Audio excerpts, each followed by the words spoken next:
following program deals with controversial subjects. The theories expressed are not the only possible interpretation.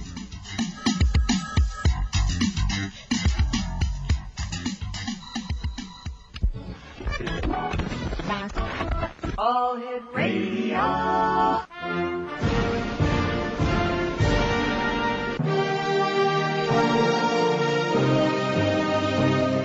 Welcome to the X Zone, a place where fact is fiction and fiction is reality.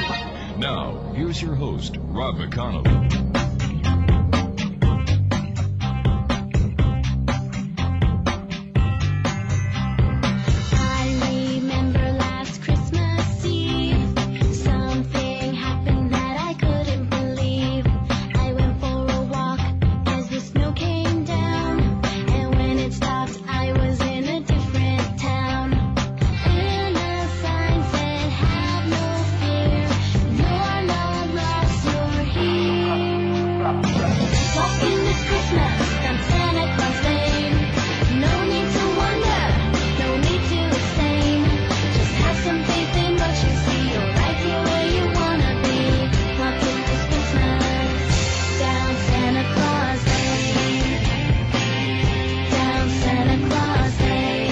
One 877-528-8255 is toll free. Welcome back, X-Zone Nation. My name is Rob McConnell. We're coming to you live and around the world on the Talkstar Radio Network.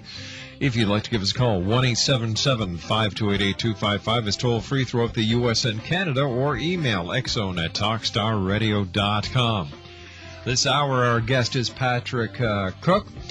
And Patrick talks to us on a regular basis about the Bible UFO connection. Hey, Patrick, how are you tonight? Good morning, Rob. Good morning. How are you, good sir? Busy these days, are you? Oh, definitely. As always. Very interesting program you have tonight. Well, thank you. I try to keep them interesting every day. Uh-huh. All right, so tell me, what's new with the UFO Bible Connection and the Oracle Research Institute?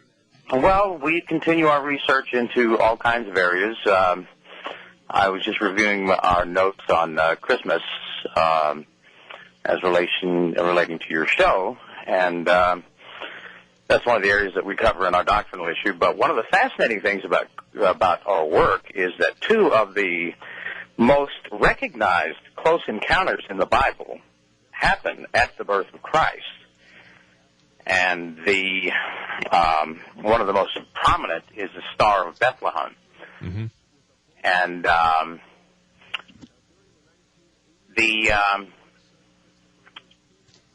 the way that is described is that a group of wise men. Now, most people commonly think of it as three wise men. We don't have any idea how many there were. There were probably several more than three. Had seen a star that had been predicted as being a sign of the King of the Jews. So they went to Judea and consulted with Herod the king about where this King of the Jews was to be born, and it greatly disturbed the chief priests and the scribes and the governorship. But what it says was Herod told those guys that he wanted them to find out where this star was going and to report back to him. Mm-hmm. And he knew that there was a young child that was going to be born, and he was afraid that this child was going to take over his position. And so when they heard the king, when they heard his words, they departed, and lo, the star which they saw in the east went before them till it came and stood over where the young child was. That's in Matthew 2:9. And what is fascinating about that is this star, they have seen this star, we don't know exactly where they came from, probably Egypt, somewhere else in the Mideast. We're not exactly sure of their origin. And they had seen this star, and they had followed it to this point. And then suddenly, apparently, the star came very close to them, and it actually led them, as it says in the verse, it went before them till it came and stood over where the young child was. So that's a fascinating concept, that this star was actually moving ahead of them. Christmas is truly a time for miracles, and I like when you look at the Christmas scenario, in olden days, some of the great masters over the manger have what looks like a UFO shining down a beacon on the manger. That's very common. We have several of those on our website under ancient artwork. That is a common theme. Now, the way that we view UFOs in our times, in the 19th, 20th, and 21st century, we have this direct relationship to aliens. But prior to that time, and in the ancient times, they related any sightings like those in the sky as God. And what we see happening in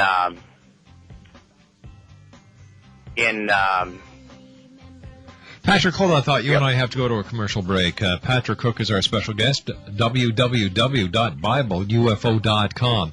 When I come back, I have an email from one of our listeners, Mary, who has a question for you, Patrick. And you and I will be back in 2 minutes as the X Zone continues right here on the Talkstar Radio Network. Don't go away now. Be back in 2. Walking this Christmas on Santa Claus Lane. No need to wonder.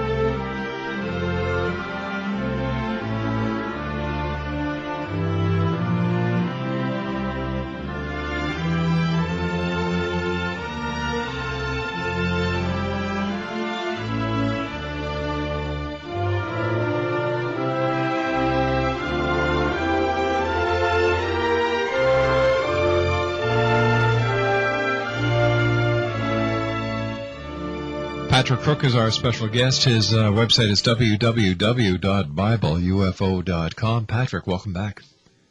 Thank you. Before we went to the commercial break, you and I were talking about the ancient masters having paintings in the older paintings where they have what appears to be UFOs in the sky over the manger putting down beams of light. Well, that's very common throughout the history of art, especially religious art. We see that. I don't know exactly how many we have, but we have a number of sightings specifically on that specific subject, and a number of artworks on that. Tell me, Patrick, a lot of people these days are looking towards God as being an alien, a visitor from another planet. Where does this concept fit in with the Oracle Research Institute? Well, we believe that the concept of aliens, as I stated earlier, came in the late 1800s. Prior to that, there was no specific identification with another planet. Mm-hmm. You have Orwell's War of the Worlds and the discovery of canals on Mars, which began the craze of what we now call the alien concept. But prior to that, it wasn't considered to be specifically aliens, and in the ancient times, they were generally considered as gods.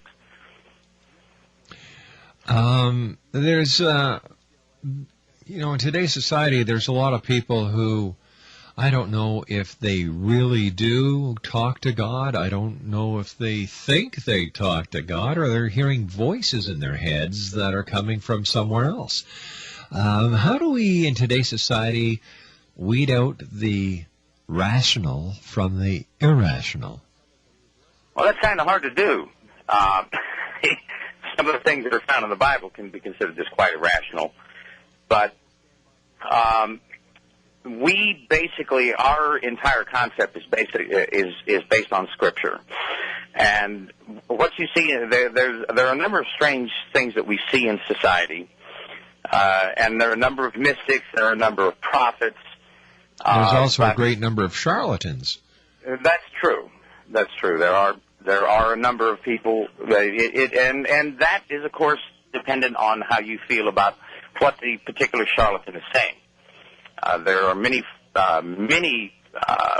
followers of various gurus around the planet, and it seems to be getting a wider exposure now.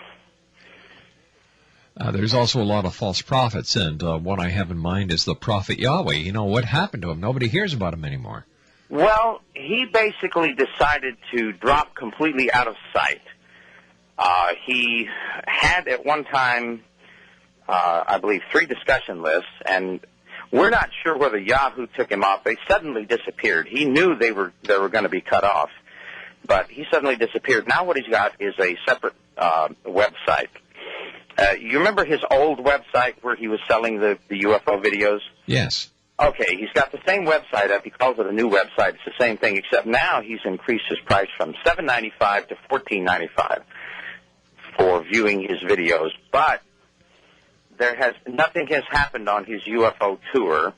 I don't know exactly how many days, but it's been months since he started his UFO tour. And he has a program on Sundays where he's basically talking about the Black Israelite concept. Now, who actually gave him airtime? He seems to be doing this on his own. Oh, okay. I haven't seen him on. He hasn't announced any shows or anything to that effect. He's basically dropped out of sight. We're not sure. He left Las Vegas. He seems to be in Los Angeles now. But he's got a private list that you can only join if you can prove to him that you are of African-American slave descent. No, wait a minute. Isn't that a little unlawful? I don't know. I really don't know whether you can exclude. Yahoo doesn't seem to be. I certainly haven't complained about it, but it's certainly. You can't join it unless you can prove to him that would seem to be exclusive. I know that Yahoo, I have a friend, as a matter of fact, who her discussion list was removed from Yahoo because she refused to allow men. So the concept of excluding everybody but the black race. How does he get away with what he gets away with? Well, he's not really getting away with anything at this point. He's pretty much proved himself as a false prophet. Every prophecy that he made, of course, you followed that yourself for a long period of time, and you hung in there a long time. I don't know, have you heard from him at all? He hasn't contacted you? Well, actually, he called me a white racist, and he didn't want to be part of the show anymore. That's kind of the pot calling the kettle black. Pardon the pun. I thought so, and I said, oh, all right. And, I couldn't understand how he could say things against the Jewish people. He would, if that was a white person saying these things, he'd be up on charges. And yet this guy was able to get away with it, and nobody seemed to want to hold him accountable for anything. Well, Rod, we don't know who's looking at him right now. He may be under investigation. I don't know. We can only hope. Well, I hope somebody's going to nail him one of these days. But right now, his plan is supposedly he's going to have this UFO tour, but it's only going to be. He has 27 members on this list, and apparently those are the only people who are going to be informed of where he's going to go. And then supposedly he's going to post those sightings on his own, filming them on his own. He's not dealing with the media at all. So I don't see as there's going to be much credibility. If it's the same thing that we have seen in his previous UFO videos, I don't think we're going to see much anything of any quality. You probably saw all those videos. Oh, yeah. Yeah, and I think that's probably what we're going to see, but we're not even seeing that. He's, like I say, he's basically dropped out of sight. We don't know whether he seems to be only active on the weekends, which leads to a very strange, where is he? Why is he restricted from posting anything except on the weekends? So, and he sent out a couple of newsletters, but it's basically the newsletters from that site have been to tune into his broadcasts on Sunday. So, well, there and you it's the go. same rhetoric that we've heard from him ever since he started this practice. But we're still monitoring him. We're still keeping on top of what he's doing, and whenever we find anything new, but it's been pretty much a drought. There's no information coming out from him at all of any quality. Is your organization monitoring anyone else? Or No, not at all. The only reason we went specifically for this is because the Prophet Yahweh had connected our website to his work. Oh, that's right, yeah. And we requested that be ended and that he answer some questions specifically about what his... See, all we knew when we initially found out about Prophet Yahweh was that he apparently had done something in Las Vegas, which to me looked like it might be. Apparently the cameraman and the reporter on the scene were both very much convinced that there was something very strange was in the sky. Yeah. So then when we found out that he was associating with us, then what we did was we wanted him to answer some questions. He refused to answer our questions, and we published a press release disassociating ourselves from him when we found out that his doctrines included the kind of things that they do, which we believe is basically hate. Yes. It's hate for all everybody but the people who follow him. Right. And we did not want to be associated with that, and we did not want people to think that the Bible UFO Connection or that anybody in the UFO field had anything to do with this man, because if anything, he's a pariah in the UFO community.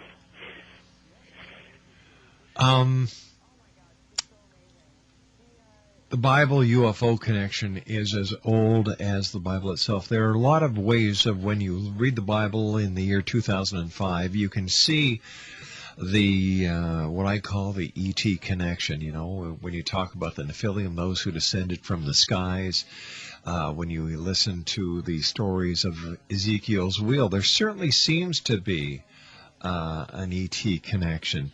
What other examples of this connection can you give us? In the Bible? Yes. There are a number of them. The close encounters are very important. Jesus had a number of close encounters. Just a second.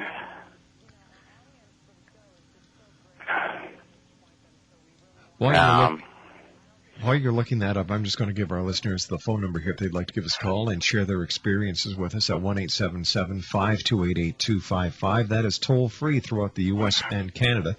In fact, I've got an email here from Mary, who listens to us in Jacksonville, Florida. She says, "Hi, we have been studying the Bible and gleaning the metaphysical understandings from the terms recorded in the history of this time period and how it reflects on us now. My question is, do you know anything or have any understanding of what is in store for our world and the physical bodies on and around the time of 2012?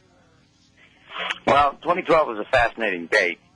We don't pin any particular events to any particular dates, but that seems to be a variant. But the physical body concept, it's very hard to describe in just brief terms exactly what the Bible says about the destiny of mankind. But what we believe in a short phrase is that mankind and the earth is actually like a very large nursery for God. It says that God created man in his likeness and in his own image. Jesus stated that we are gods. Right. In the New Testament, the entire gospel of Jesus was about adoption into a family. The family which is described, what we believe is described in the Bible in the very first... Patrick, hold on to that. I've got to take this commercial break. You and I will be back on the other side of the news and these breaks as the X Zone continues on the Talkstar Radio Network.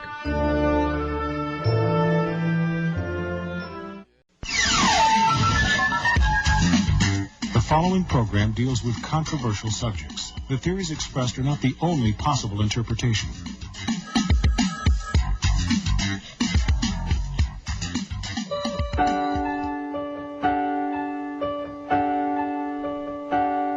Merry Christmas, Merry Christmas, Merry Christmas.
And welcome back to the X Zone. Patrick Cooke is our special guest. His website is www.bibleufo.com. Patrick, thanks very much for being with us. How did you get involved in the UFO field? Well, I've always studied UFOs over the years, as anybody would that was interested in strange phenomenon. But basically, the concept came to me when I was studying the Great Pyramid in Egypt and doing some research on it, and a friend of mine pointed out that Isaiah 19:19 seemed to be describing the Great Pyramid, or the way it was located, seemed to indicate that might be the Giza Plateau that it was speaking of. And so I started studying flight in the Bible when I realized probably the most important thing was finding out that the word heaven actually meant sky. And therefore, all of the things that happened in heaven suddenly took on a whole new meaning. All right. So you took this interpretation, and how did you relate that revelation to the UFO phenomenon? Well, basically, God was appearing in clouds and chariots, and the God and the angels were appearing in clouds and chariots, platforms, vessels, thrones, all kinds of individual objects, described as different objects, and they were described as having flight characteristics, specifically ascending into the sky, descending to the ground, and hovering for long periods of time. And then people were seen coming in and out of these vehicles. So it appeared to me that what we were dealing with, and of course, having read Eric von Daniken's work, it was fascinating that those things appeared, but I wasn't sure that they exactly related to UFOs. But then with more careful study, and we have over 1,500 verses that relate not only to the vehicles, or what appear to be the vehicles, the flight characteristics of the vehicles, but the beings that are in them, and technology that seems to be connected with those vehicles. 1-877-528-8255 is toll-free throughout the U.S. and Canada. Patrick Cooke's our special guest. His website is www.bibleufo.com. Now, what is the connection between the Bible, UFOs, and the Great Pyramid in Giza? Well, as you look around the world, now we believe that the same beings that we see in the Hebrew Bible, that we see flying gods all over the planet in all kinds of religions, and in those and these amazing structures that we see around the world, the Great Pyramid at Giza is the largest structure on the planet. It's the most perfectly aligned to true north. It is dead flat to within 1/2 of an inch over 13 acres. The stones are cut to a jeweler's tolerance. It's an absolutely amazing structure, and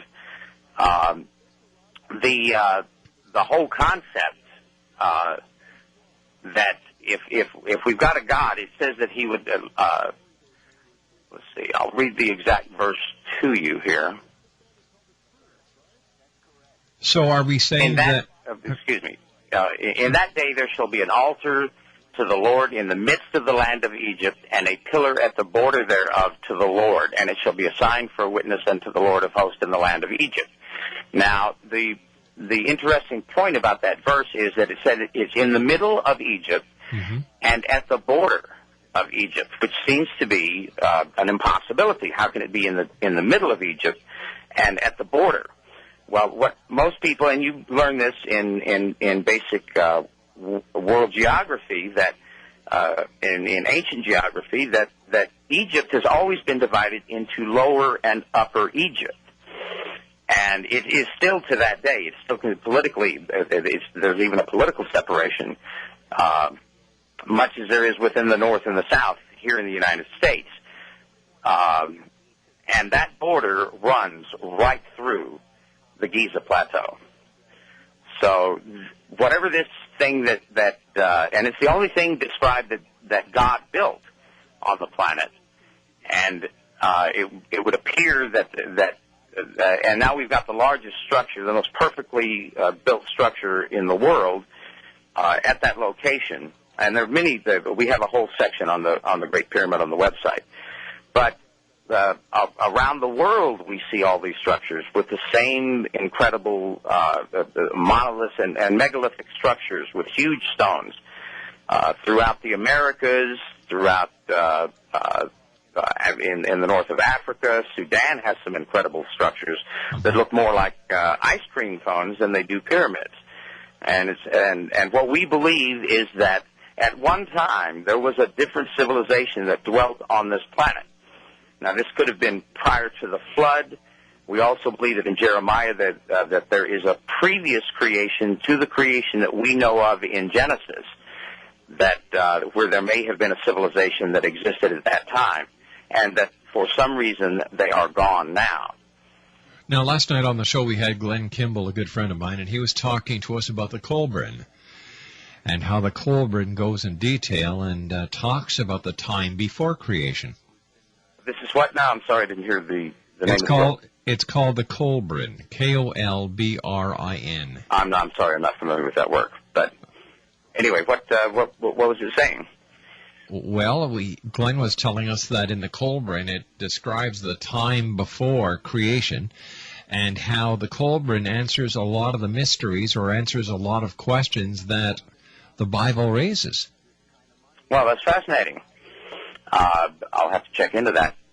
But see, all we have to do is look at the archaeological record and the geologic record. We see an entire world prior to ours buried in the fossil record.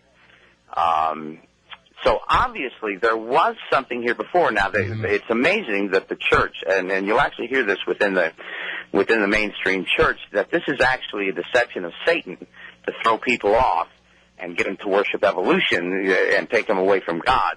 But the record does exist. There is something there. And then we also have what we know as OOPART, out-of-place artifacts. Screws in lumps of coal and gold chains in limestone deposits and things like that. So there definitely appears in the geologic record. See, we may not be talking about just one creation prior to the creation that we see in Genesis. There may have been many. We don't know how many evolutions this planet has gone through insofar as being destroyed. And what we see the planet here in the beginning of creation, and it is covered with water.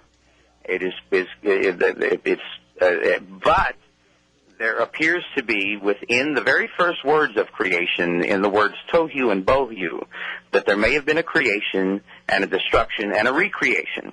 Just from the translation, that's very complicated, but just from the translation of those words. So we definitely believe that the geologic record shows it, that there was a different biosphere than we have on our planet today.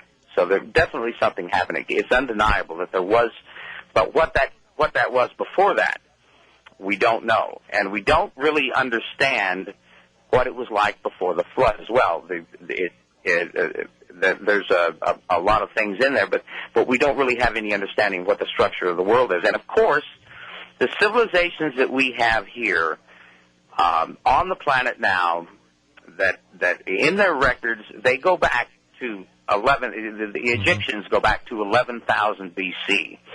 The Mayans go back to 10,000 B.C. All of these things are really sort of throw a monkey wrench into the 6,000-year concept of humanity.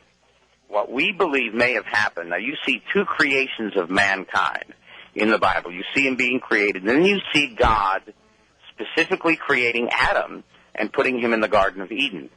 What we don't, and the record, which places creation at, and this is quite literal in many churches, at 4004 B.C. And that is on the basis of when Adam started aging.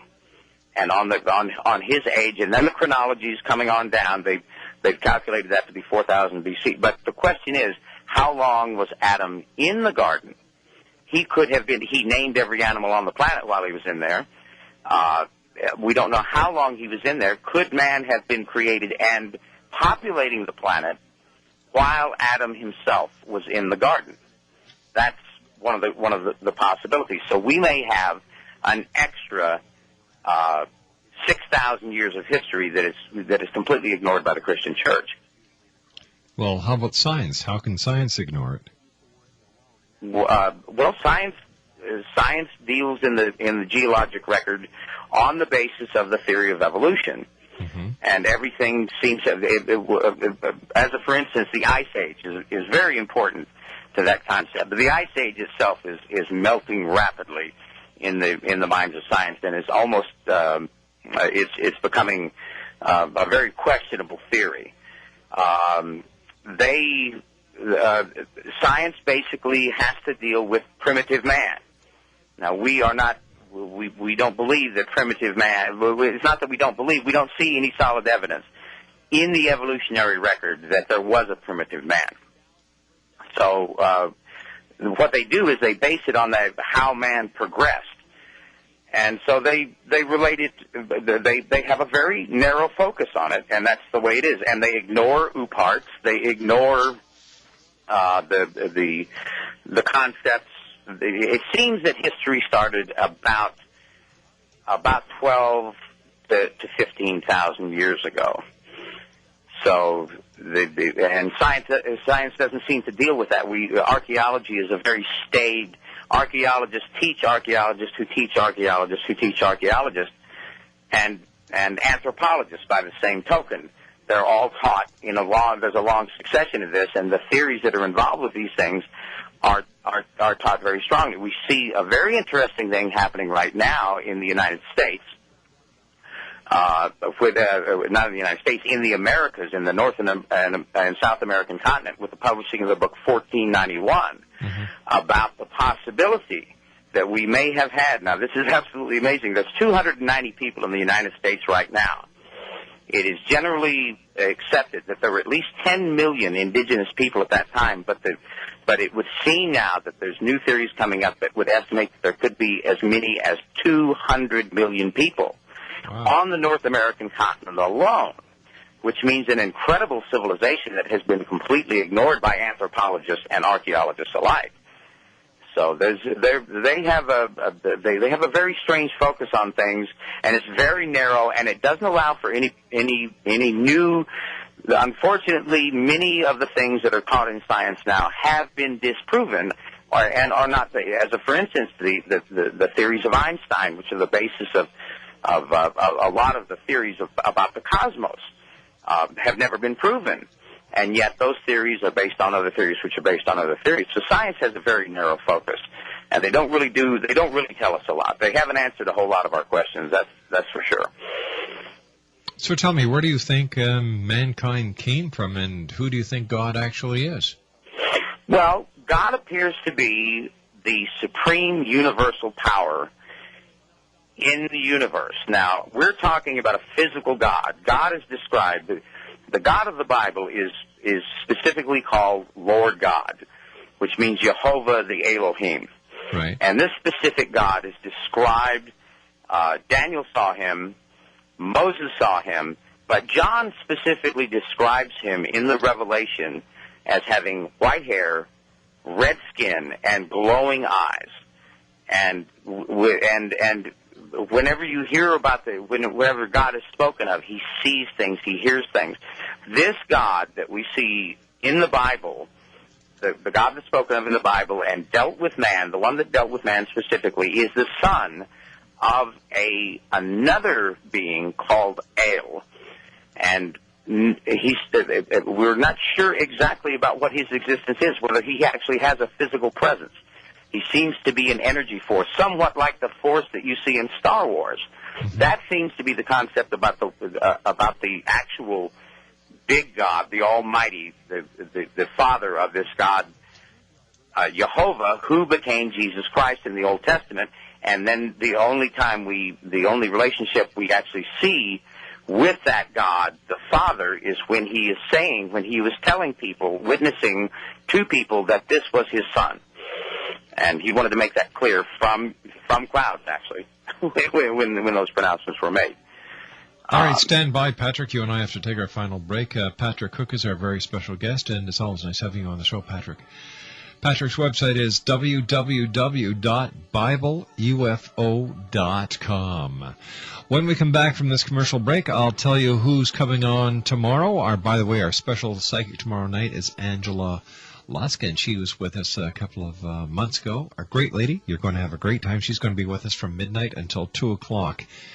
Doing psychic readings for one and all. My name is Rob McConnell. This is the X-Zone Radio Show, coming to you live and around the world on the Talkstar Radio Network and our affiliates throughout the U.S. and Canada. Don't go away. I'll be back in 4 minutes.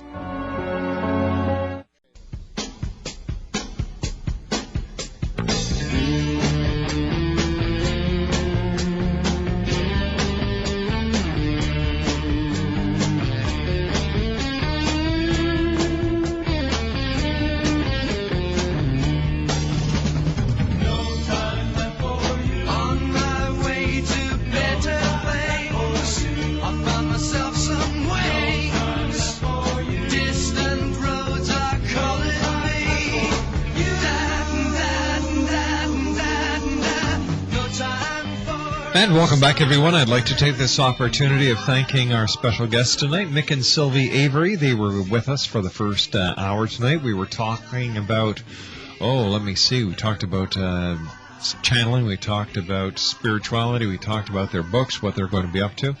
And, of course, Mick channeled Gregory Hay for us, and he gave us a little insight into what's going to be happening in the year 2006.